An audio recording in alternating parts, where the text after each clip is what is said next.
Cent Stephen കോളേജിൽ നിന്ന് സാമ്പത്തിക ശാസ്ത്രത്തിൽ ബിരുദം നേടിയ അദ്ദേഹം JNUവിൽ നിന്ന് സാമ്പത്തിക ശാസ്ത്രത്തിൽ ബിരുദാനന്തര ബിരുദം നേടി. JNUവിൽ വെച്ച് കമ്മ്യൂണിസ്റ്റ് പാർട്ടിയിൽ ആകർഷകനായി.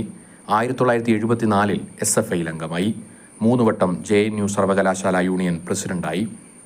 JNUവിൽ PhDക്ക് ചേർന്നെങ്കിലും അടിയന്തരാവസ്ഥ കാലത്തെ ഒളിവ് ജീവിതം മൂലം അത് പൂർത്തിയാക്കാനായില്ല. അടിയന്തരാവസ്ഥ കാലത്ത് 1975 അദ്ദേഹം അറസ്റ്റിലായി.